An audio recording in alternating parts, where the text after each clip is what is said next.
নমস্কার বন্ধুরা, আজকে নিয়ে এসেছি খুব সহজেই বানিয়ে ফেলা যায় এমন একটা মুখরোচক রেসিপি, যেটা কিন্তু বাচ্চাদের জন্য টিফিন বক্সে প্যাক করে দেওয়া যায়, আবার রাতের ডিনারের জন্য বা সকালের জলখাবারেও বানিয়ে ফেলা যায়।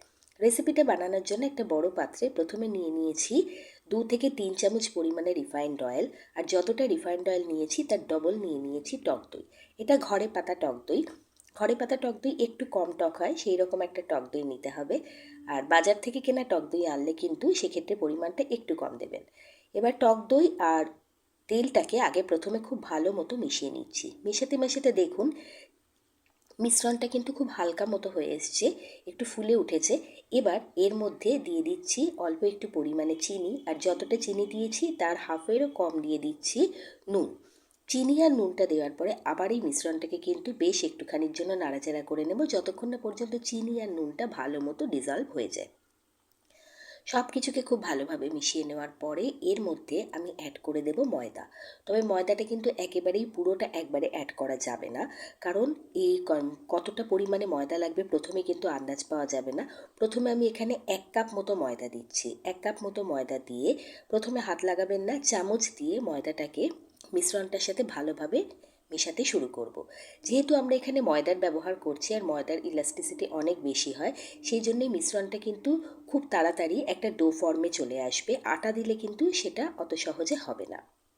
আর আটা দিলে আপনারা টক দইয়ের মাপটাকে একটুখানি বাড়িয়ে দেবেন। এবার প্রথমে খানিকটা ময়দা দিয়ে মিশিয়ে নেওয়ার পরে এর মধ্যে আমি অ্যাড করে দিলাম 1 চামচের একটু কম বেকিং পাউডার আর খুব সামান্য পরিমাণে বেকিং সোডা। ময়দাটার সাথে মিশ্রণটার সাথে বেকিং সোডা বেকিং পাউডারটাকে ভালোভাবে মিশিয়ে নিলাম। নিয়ে এর মধ্যে আবারও বেশ কিছুটা পরিমাণ ময়দা আমি অ্যাড করলাম। এখনও পর্যন্ত প্রায় 1.5 কাপ পরিমাণ ময়দা কিন্তু আমি অ্যাড করে দিয়েছি। যতক্ষণ না পর্যন্ত পুরো একটা ডো ফর্মে চলে আসবে ময়দাটা, ততক্ষণ পর্যন্ত কিন্তু চামচ দিয়ে এটাকে মিশিয়ে নাড়াচাড়া করে যেতে হবে। এখন দেখুন চারিদিক থেকে আস্তে আস্তে ময়দাটা কিন্তু ছাড়তে শুরু করেছে। এখন কিন্তু আরেকটু ময়দার এখানে প্রয়োজন আছে, দেখি বোঝা যাচ্ছে, সেই জন্য আমি বাকি ময়দাটুকু দিয়ে দিলাম। আমি এখানে প্রায় 2 কাপ মতো ময়দার ব্যবহার করেছি। আবার ময়দাটা আমার বেশ ভালো হয়ে গেছে। এবারে এটা মেশাতে মেশাতেই কিন্তু খুব সুন্দর মতো একটা ডো ফর্মে চলে আসবে।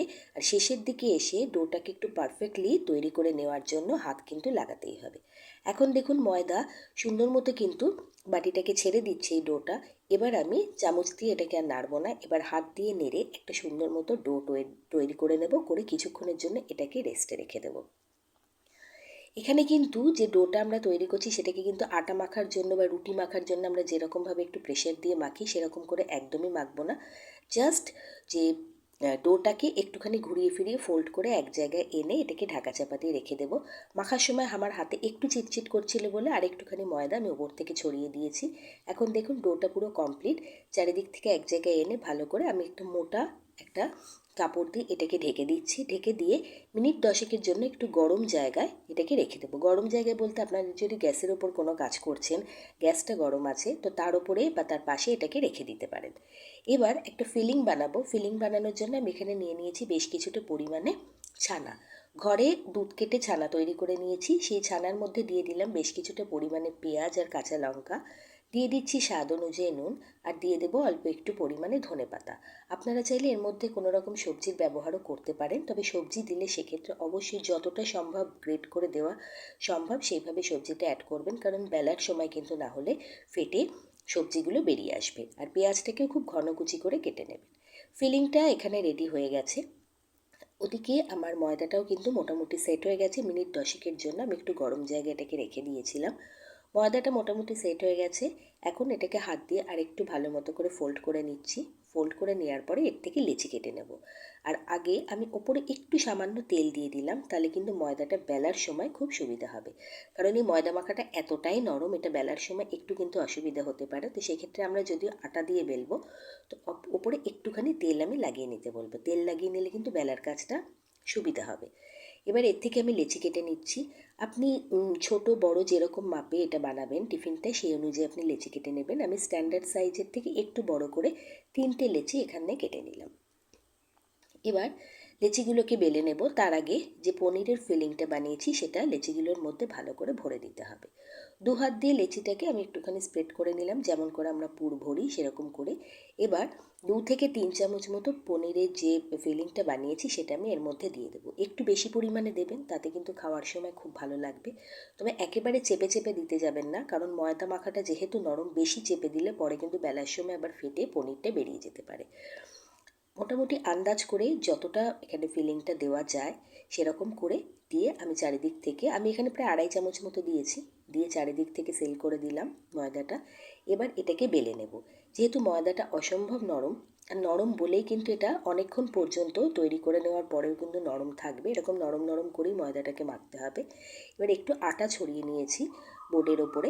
এবার এটাকে আমি প্রথমে হাত দিয়ে চেপে চেপে চেপে চেপে স্প্রেড করে নিচ্ছি। এইভাবে চেপে চেপে ময়দাটাকে স্প্রেড করলে কি হবে, ভেতরের ফিলিংটা কিন্তু খুব ইভেনলি ডিস্ট্রিবিউটেড হয়ে যাবে চারিদিকে। একদম শেষের দিকে এসে একটুখানি এটাকে বেলবো, তার আগে একটু হাত দিয়ে ছড়িয়ে নিলাম।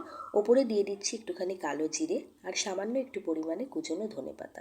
এটা দিলে দেখতেও যেমন ভালো লাগে, খাওয়ার সময় কিন্তু খুব ভালো লাগে। ধনেপাতা আর কালো জিরে দেওয়ার পর আমি কিন্তু আবারও হাত দিয়ে আঙুল দিয়ে এটাকে চেপে চেপে স্প্রেড করে দিচ্ছি। আপনারা চাইলে নাও বেলতে পারেন, এভাবে চেপে চেপে তৈরি করতে পারেন। চেপে নেওয়ার পরে সামান্য একটু আমি এটাকে বেলে নিচ্ছি, একেবারেই গায়ের জোর দিয়ে নয়, হালকা হাতে একটুখানি এটাকে ছড়িয়ে স্প্রেড করে নিলাম। তৈরি হয়ে গেল ফিলিং দেয়া পনির পরোটা বা কুলচা যাই বলুন। এটাকে এবার এইভাবেই সব কটাকে আমি তৈরি করে নিলাম। এবার গ্যাসের উপরে আমি একটা ননস্টিক প্যান বসিয়ে দিয়েছি। ননস্টিক প্যান না থাকলে আপনারা অবশ্যই লোহার তাওয়াতেও করতে পারেন। ননস্টিক প্যানটা যেই ভালো মতো গরম হয়ে গেছে, ওপর থেকে আমি বেশ কিছুটা জল ছিটিয়ে দিলাম। আর জলটা কিন্তু পুরোপুরি ইভাপোরেট করলে চলবে না, জল থাকা অবস্থায় জলের ওপরেই এই পরোটাগুলোকে এক এক করে দিয়ে দিতে হবে। জলের ওপরে একটু পরোটা দিয়ে দিলাম, দিয়ে ওপর থেকে একটা ঢাকা চাপা দিয়ে দিচ্ছি। ঢাকা চাপা দিয়ে প্রায় 30 থেকে 35 সেকেন্ডের জন্য ওয়েট করব। গ্যাসের ফ্লেমটাকে রেখে দেবো মিডিয়ামে।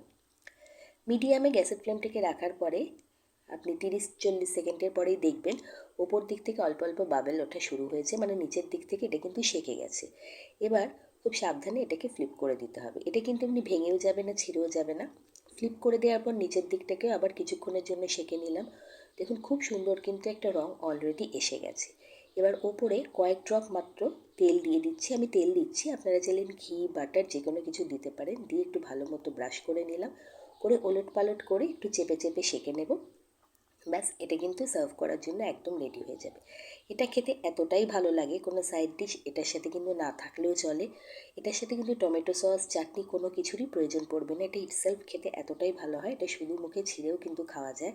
আর অত্যন্ত নরম, সকালে তৈরি করলে রাত পর্যন্ত কিন্তু ততটাই নরম থাকবে, পরের দিন সকাল পর্যন্তও ততটাই নরম থাকবে। এইভাবে যদি নরম করে একটু মেখে তারপরে ফিলিং ভরে বেলে সেঁকা যায়। একটা তৈরি করা হয়ে গেছে, এই প্রসেসে আমি বাকিগুলোকেও সুন্দর মতো তৈরি করে নিচ্ছি।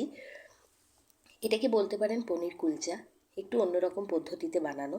তবে জল দেওয়া অবস্থাতেই কিন্তু, ওপরে জলটা থাকা অবস্থাতেই তাওয়াতে কিন্তু এই কুলচাগুলোকে বসিয়ে দেবেন। তাতে জলের জন্য এটা কী হবে, নিচ থেকে সুন্দর মতো সেঁকে যাবে, সফটও হবে। ঘুরিয়ে ফিরিয়ে দুদিক করে সেঁকে সেঁকে আমি প্রত্যেকটাকেই তুলে নিচ্ছি। আশা করি আজকের রেসিপিটা আপনাদের একটু হলেও ভালো লাগবে। আর এটা কিন্তু বাচ্চাদের জন্য টিফিনে প্যাক করে দিতে পারেন, খেতে খুব ভালো লাগে। নিজেরা বাড়িতে কিন্তু অতিথি আপ্যায়নেও কাজে লাগাতে পারেন বা ডিনারেও বানাতে পারেন, খেতে খুব ভালো লাগে। এরকম চটজলদি অনেক রেসিপি আমার চ্যানেলে আপলোডেড আছে, ইএইচ কুকিং চ্যানেলে। চাইলে আপনারা চ্যানেল ভিজিট করতে পারেন। এতক্ষণ ভিডিওটা দেখার জন্য আপনাদেরকে অনেক অনেক ধন্যবাদ। অবশ্যই চ্যানেলটাকে সাবস্ক্রাইব করবেন আর শেয়ার করবেন রেসিপিটা ভালো লাগলে। দেখুন এটা কতটা নরম, যেরকম নরম এখন দেখছেন শেষ পর্যন্ত কিন্তু এতটাই নরম থাকবে। ভালো থাকবেন, সুস্থ থাকবেন।